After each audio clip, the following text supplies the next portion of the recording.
রেমালের দাপট সর্বত্র। দীঘাতে আমরা দেখিয়েছিলাম যে জলোচ্ছ্বাস ক্রমেই বাড়ছে সমুদ্রের। এবার আমরা দীঘা আর বসিরহাটের দিকে নজর রাখবো। আমাদের সঙ্গে সেখান থেকে রয়েছেন আমাদের দুই প্রতিনিধি। একদিকে দেবজ্যোতি বিশেষ প্রতিনিধি দেবজ্যোতি ঘোষ রয়েছে দীঘা থেকে, অন্যদিকে বসিরহাট থেকে রয়েছে সঞ্জিত। সঞ্জিত, এই মুহূর্তে বসিরহাটের চিত্র ঠিক কি দেখতে পাচ্ছ? রেমালের প্রভাব পড়েছে সর্বত্র, বসিরহাটে তুমি রয়েছো, বসিরহাটের পরিস্থিতি কি? দেখো, গতকালকে রেমালের তাণ্ডব যেভাবে আসতে পড়েছে, অর্থাৎ সমুদ্র উপকূলে এলাকায়, বিশেষ করে উত্তর 24 পরগনার সন্দেশখালী এবং হিঙ্গলগঞ্জের একাধিক জায়গায় কিন্তু সেই জায়গায় রেমালের যথেষ্ট প্রভাব পড়েছে। যেমন প্রচুর গাছ ভেঙে পড়েছে, রাস্তার উপরে বিদ্যুতের খুঁটি উপড়ে পড়েছে, এমনকি বাড়িতে গাছ ভেঙে পড়েছে টালির চালে। পাশাপাশি এই নিয়ে একজন আহত হয়েছে এখনও পর্যন্ত, যেটা প্রশাসনের সূত্রের খবর।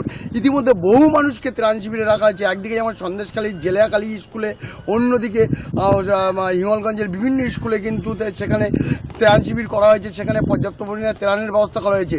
সকাল থেকে যে ছবিটা, যত সময় যত বাড়ছে ক্ষতির পরিমাণ তত বাড়ছে। প্রশাসনিক তরফ থেকে ক্ষতি এখনও নির্দিষ্টভাবে জানানো হয়নি, কিন্তু ইতিমধ্যে যে রেমালের প্রভাব যথেষ্ট গুরুতর, যথেষ্ট প্রভাব পড়েছে অন্তত এই উপকূলীয় এলাকাতে। একদিকে নদী বাঁধ ভেঙেছে, বিশেষ করে রায়মঙ্গল, কালিন্দী, ইছামতি নদী বাঁধ। অন্যদিকে বিভিন্ন গ্রামে নোনা জল ঢুকে প্লাবিত হচ্ছে। আমি এখানকার একজন সাধারণ মানুষের সঙ্গে কথা বলবো যে কেমন, বিশেষ করে এই কেমন ঝড় দেখলেন, বিশেষ করে এই যে দেখেছেন, আয়লা দেখেছেন, আমফান দেখেছেন, ইয়াস দেখেছেন, এটা কেমন দেখলেন? কালকে রাত থেকে ঝড় হয়েছে, খুব ঝড় হয়েছে, বৃষ্টি হয়েছে, সেই সঙ্গে গাছপালাও ভেঙে পড়েছে। হ্যাঁ, বিদ্যুতের খুঁটো দোকান একখানা ভেঙে পড়েছে। হ্যাঁ, মানে এই যে আতঙ্ক তো একটা কাজ করেছে। হ্যাঁ, আতঙ্ক সব মানুষের আতঙ্ক হয়েছে। কোনো মানুষের যে বলতে পারবে যে আমার আতঙ্ক হয়নি, এটা আতঙ্ক হয়েছে।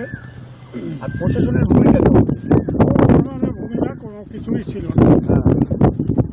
প্রচার মাইকিং প্রচার করেছে, মাইকে প্রচার করিনি, আমাদের কিছু শুনতে পাইনি, সেটা বলতে পারি। আর বিশেষ করে যে এই আপনি আয়লা দেখেছেন তো, হ্যাঁ, আমফান ইয়াস দেখেছেন, এই রেমাল দেখলেন, কতটা মানে কতটা মনে হলো যে কতটা পার্থক্য আছে? আগে যে দুটো ঝড় উঠে চলে গেছে, তার থেকে একটু কম আছে, একটু কম আছে। সেটা আগের যে ঝড় হয়েছে যে পরিমাণে, সেই পরিমাণে ঝড়টা হয়নি। পাশেই তো বাংলাদেশ। হ্যাঁ, পাশেই বাংলাদেশ আসতে পড়েছে। বিশেষ করে অন্য তুমি শুনলে একেবারে পাশেই বাংলাদেশ, যেখানে কালকে ল্যান্ডফল হয়েছে গতকালকে রাত্রিবেলা। বিশেষ করে আমি যেখানে দাঁড়িয়ে আছি, এই ইছামতি নদী অর্থাৎ বিস্তীর্ণ এলাকা, সেই এলাকায় কিন্তু মানুষজনের মধ্যে কিন্তু রাত জেগেছে। অর্থাৎ মানুষ যখন মাইকিং প্রচার করা শুরু হয়েছে, তারপর থেকে রাত জাগতে শুরু করেছে গ্রামের মানুষ।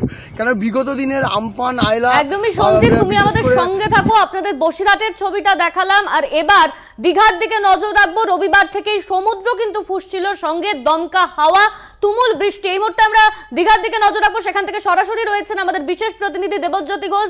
দেবজ্যোতি, দীঘার পরিস্থিতি এখন কি দেখতে পাচ্ছ? দেখো, এই মুহূর্তে অনন্যা, যে দীঘার পরিস্থিতি তা কিন্তু বেশ কিছুটা উন্নতি হয়েছে। অর্থাৎ দক্ষিণাঞ্চলের জেলাগুলোতে ক্ষয়ক্ষতির পরিমাণ বাড়লেও এখানে যে পশ্চিমের জেলাগুলো রয়েছে সেখানে কিন্তু পরিস্থিতির যথেষ্ট স্বাভাবিক হবার দিকেই। এই মুহূর্তে কিন্তু দীঘাতে যেহেতু রিমেলের প্রভাব রয়েছে এবং এই মুহূর্তে জোয়ার চলছে, জলোচ্ছ্বাস হচ্ছে দীঘার সমুদ্রে, সেই চিত্র আমার ক্যামেরা পার্সন বিশ্বজিৎ বেরা আপনাদের দেখাচ্ছে।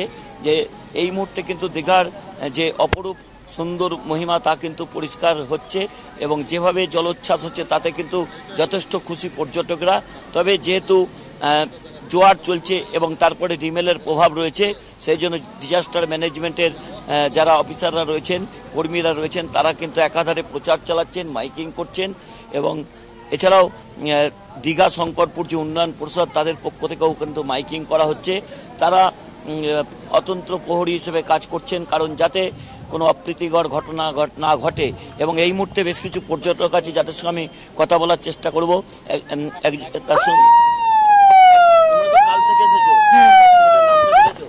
না, সকালবেলা একটু নেমেছিলাম, তারপর থেকে তো একদম আটকে দিয়েছিল, আর নামা হয়নি। হ্যাঁ, অবশ্যই খারাপ। না, নামতে পারছি না, দীঘায় এসেছি জলেই না নামতে পারি, তাহলে কি হলো? দেখো পর্যটকদের যে বক্তব্য, তারা দীঘায় এসেছেন সমুদ্র স্নান করবেন, কিন্তু তাদের কাছে দুঃখের যে তারা নামতে পারছেন না দীঘায়। আমি আরো একজন আছে, তার সঙ্গে কথা বলবো। না, কালকেও নামিনি আর আজকেও নামতে দেয়নি। তবে কালকে এইখানে এরকম ভাবে দাঁড়িয়েছিলাম, হট করে একটা ঢেউ এসে আমাদেরকে নিজেই ভিজিয়ে দিয়েছে, আমাদের আর নামতেই লাগেনি। কালকে এত সমুদ্রের ঢেউ দিচ্ছিল, ওই জন্য আমরা আমাদের ওরাই বারণ করছিল যে নাম এইখানে পর্যন্ত দাঁড়াতে দিচ্ছিল না কালকে, যে এতটাই ঢেউ আসছিল। দেখো আমি আমার ক্যামেরা পার্সনকে দেখাতে অনুরোধ করব যে দীঘার যে সি বিচ এলাকা সেটা কিন্তু একেবারে পরিপূর্ণ, কারণ উৎসুক যারা পর্যটকরা রয়েছেন তারা কিন্তু আনন্দ উপভোগ করছেন। পরিস্থিতি দেখেছিলাম তার থেকে অনেকটাই স্বাভাবিক। আমাদের সঙ্গে ছিলেন আমাদের দুই প্রতিনিধি, বসিরহাট থেকে সঞ্জীব চক্রবর্তী, অন্যদিকে দীঘা থেকে বিশেষ প্রতিনিধি দেবজ্যোতি ঘোষ। তোমাদের দুজনকেই অনেক ধন্যবাদ।